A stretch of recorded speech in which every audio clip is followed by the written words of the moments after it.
Lectura de nuestra liturgia, Hebreos 1, en esta hermosa noche de Navidad, muy fresca, que damos gracias a Dios por eso, y que unidos a millones de cristianos en el mundo, celebramos la encarnación de Dios en el vientre virgen de María.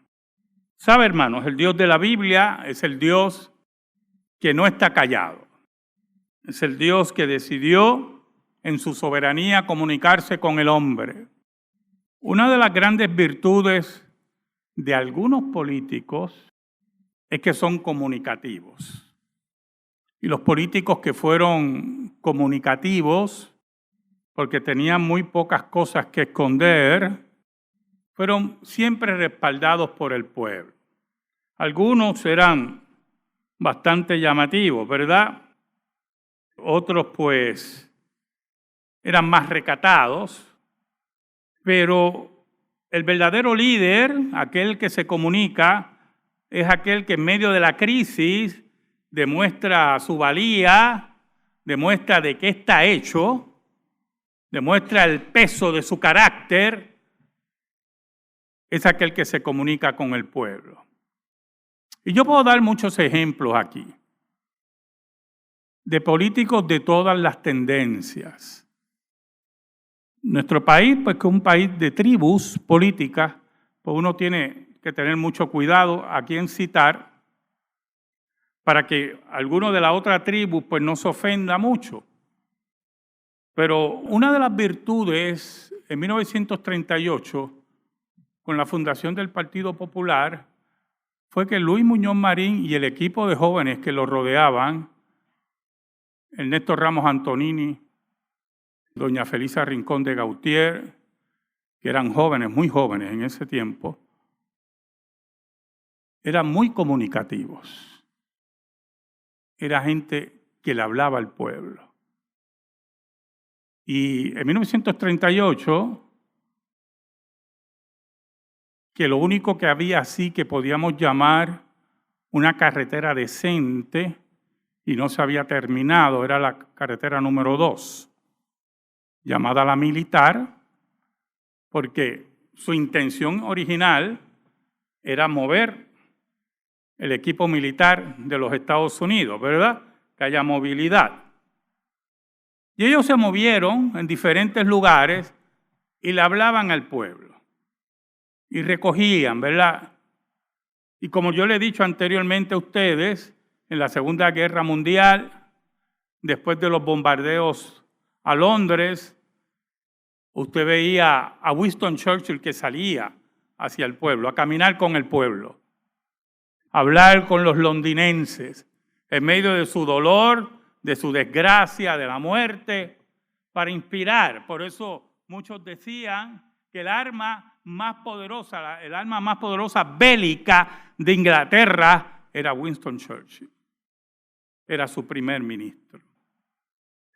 La comunicación es parte integral de una relación íntima con Dios. Por eso Dios decide comunicarse con su pueblo. Dios decide hablarle al hombre, porque después de la hecatombe del Edén, era la hora para que Dios comunicara al hombre esperanza, le comunicara a la mujer esperanza, le comunicara a la familia que Dios no ha perdido el control de las cosas y que no importa la desgracia que significaba la rebelión de esa primera pareja, Dios tenía una promesa y Dios había hecho una promesa. Y esa promesa, escuche bien, esto es muy importante. Nuestros padres, el que es verdadero padre y madre, muchas veces le hace promesa a los hijos y busca la forma de cumplirlas. Busca la forma de cumplirlas. Y si es una persona comprometida con la familia, con sus hijos, les repite que va a cumplir esa promesa. Así fue nuestro Dios, el Padre amoroso que decidió hablar. Oramos. Te damos gracias, Señor, por el gran privilegio de exponer tu palabra. Perdónanos porque te hemos sido infiel, pero tú permaneces fiel. Escóndenos bajo la sombra de la cruz y que tu nombre sea proclamado. Que llegues al corazón de los tuyos como bálsamo, como guía, redarguyendo, abrazando, reprendiendo según tu voluntad. Ayúdanos, Señor, en esta hora, en el nombre de Jesús. Amén y amén. Viendo algunos aspectos de esta lectura de Hebreos, nos dice el autor de Hebreos, Dios, habiendo hablado muchas veces y de muchas maneras en otro tiempo a los padres por los profetas. Dios habló muchas cosas en el Antiguo Testamento, muchas cosas. Pero en el contexto que estamos discutiendo en esta noche de Navidad, es la promesa que Dios había hecho en Génesis 3:15, que vendría uno que iba a aplastar la cabeza de Satanás e iba a establecer el reino de Dios para siempre, que el problema del pecado iba a ser solucionado. Pero una cosa es el protoevangelio que vemos en Génesis 3:15 y otra cosa es desarrollarlo y repetirlo y prometerlo y recordar. Y Dios utilizó muchas maneras. Utilizó los profetas para anunciar la venida del Mesías. Utilizó la poesía hebrea para hablarnos de la llegada del Mesías. Utilizó a los ángeles en mensajes importantes para anunciarlos que su promesa estaba vigente y que Dios nunca miente. Utilizó los eventos en la naturaleza para que el hombre y la mujer comprendiera que Dios tenía control de la naturaleza y de los eventos cósmicos. El Dios que tiene el control de todas las cosas es el Dios que comunica y habla y dice que ha prometido enviar un Mesías. Mire, los dioses griegos en el panteón griego, en el panteón romano, en el panteón, voy a llamarlo vikingo, pero ese no es el término correcto, porque no me viene ahora el término. Son dioses que pueden ser manipulados por el hombre. Y son dioses que manipulan al hombre. Son dioses que en el paganismo usted no podía depositar confianza en ellos. Porque número uno, su cosmovisión era una de repetición continua, eran ciclos. Y por lo tanto los dioses también pasaban por esos ciclos. No era una historia lineal donde había una creación, había una caída y había una redención y posteriormente una consumación. La cosmovisión hebrea, la cosmovisión cristiana nos habla de una historia lineal. Creación, caída, redención y consumación. Pero en los panteones de los dioses paganos eso no existía. Todo era un ciclo. Y por lo tanto, tú no podías hablar de promesa de los dioses. Tú no podías hablar de compromiso de los dioses. Porque no sabemos en qué forma el ciclo se iba a llevar a cabo. Y cómo la Moira, el destino, el anaqué iba a dominar la decisión de los dioses. Pero el Dios de la Biblia es el Dios que promete, que había hablado y repetía y reiteraba que un día su promesa iba a ser cumplida. Y llegó ese día. Por eso el versículo 2 dice, en estos postreros días nos ha hablado por el Hijo, a quien constituyó heredero de todo y por quien asimismo hizo el universo. Y la irrupción de Cristo Jesús en la historia humana es el cumplimiento de las muchas veces de cómo Dios hablaba a los profetas, como Dios hablaba a través de los ángeles, como Dios hablaba mediante el control de todas las cosas. Ahora Dios, para resolver el problema del hombre, se hacía hombre. Pero entonces tenemos algo que es muy importante. Nos hablan de los postreros días. Los postreros días ya tienen más de 2000 años. Porque nuestro Dios no tiene prisa. Aquí los que tenemos prisa somos usted y yo. Esos son los únicos que tenemos prisa, ¿vio? Pero Dios no tiene prisa. Dios hace las cosas en su tiempo, como debe ser. Oiga, y fue a través del Hijo que Dios no solamente, escuche bien, cumple la promesa, sino que sella la promesa. ¿Y qué queremos decir con sellar la promesa? Dice que a ese Hijo lo constituyó heredero de todo. Yo no sé si usted ha estado en lecturas de herencia, ¿verdad? Yo estuve en una lectura de herencia. Lo que recibí, no sé si llamarlo herencia. Pero lo interesante es cómo el abogado se expresa, ¿verdad? Aquí, fulano de tal, en su juicio claro, dijo esto y esto. Y a algunos no les va a gustar, otros van a protestar, posiblemente alguno impugna. Pero si es un proceso hereditario normal, ahí se sella todo. Ahí termina todo. Y cada cual se lleva lo que se tiene que llevar. Pero usted sabe quién es el heredero de todo. Y aquí se selló todo. Jesucristo es el heredero de todo. Aquí se selló todo ya. Aquí la última palabra la dio el Maestro. Aquí la última palabra la dio Dios.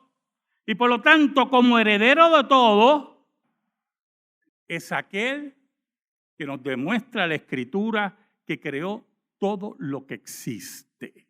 Por eso el versículo 3 dice, el cual siendo el resplandor de su gloria y la imagen misma de su sustancia, y quien sustenta las cosas con la palabra de su poder, habiendo efectuado la purificación de nuestros pecados, por medio de sí mismo se sentó a la diestra de la majestad en las alturas. Y con el solo versículo 3 podemos hacer un gran sermón. Número 1, ¿por qué hereda todas las cosas el Maestro? ¿Por qué el Cristo glorificado hereda todas las cosas? Porque es el resplandor de la gloria de Dios. Nosotros fuimos creados a la imagen de Dios. Y los ángeles son seres increíbles, pero más nada, increíbles. Pero el que refleja la gloria de Dios, el que es la imagen, el resplandor de su gloria, es Jesucristo. Jesucristo. Añade, es la imagen misma de su sustancia, la imagen misma de su persona. Todo lo que es el Padre es el Hijo. Y por lo tanto, Él tiene ¿qué? El derecho total de herencia de todo lo que existe.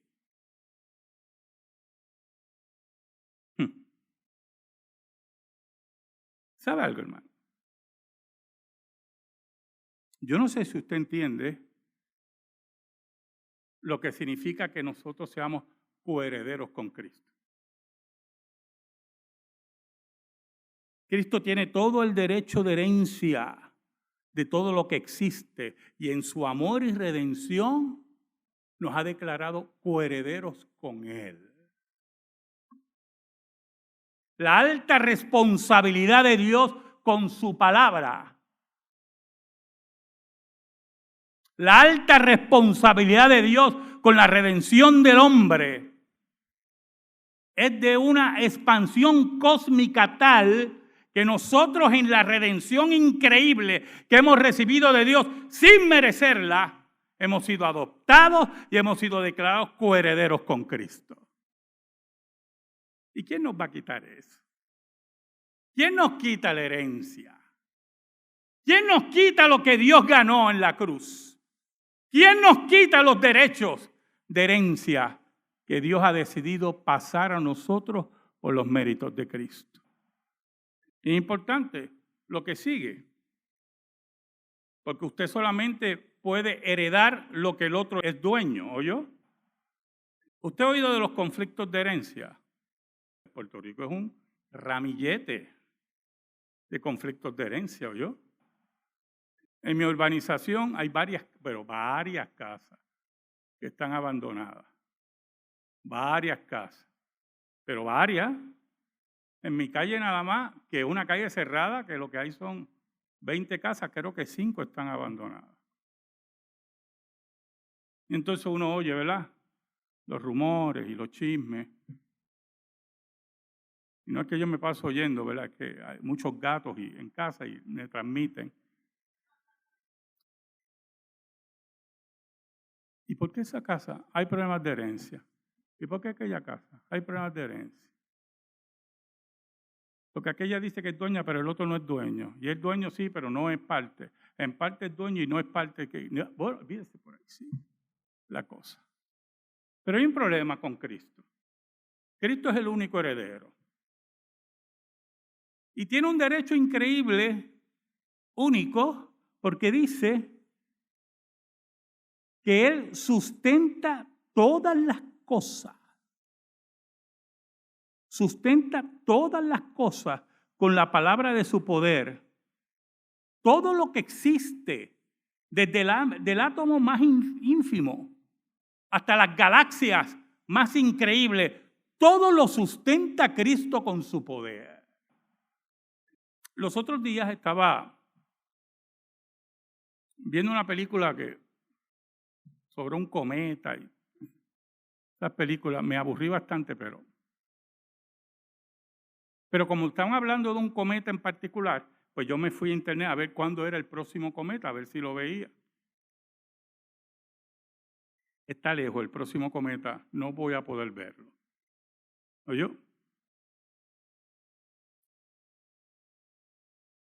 Todo eso, hermano, lo sustenta Cristo.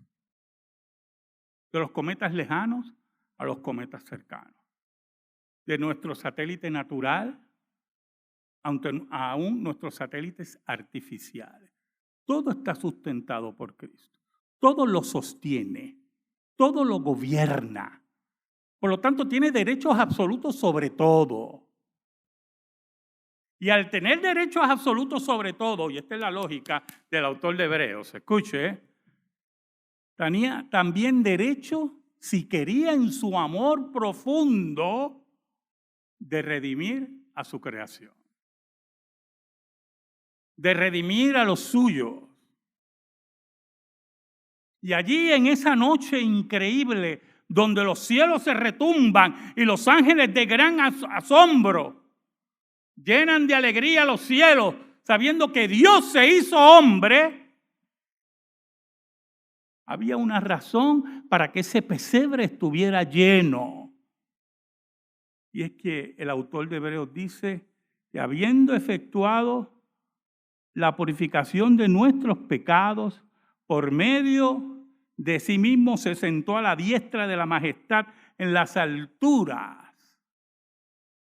El maestro venía en medio de la pobreza, en medio de la persecución de Herodes, en medio del odio de Israel, el maestro venía para dirigirse al Gólgota y ganar la victoria sobre el pecado y la maldad. Y al ganar la victoria sobre el pecado y la maldad, se hace patente la promesa de Dios de los profetas. Al vencer el pecado y triunfar, es glorificado en los cielos. es sentado a la diestra de Dios, esperando que todos sus enemigos sean puestos como estrado de sus pies.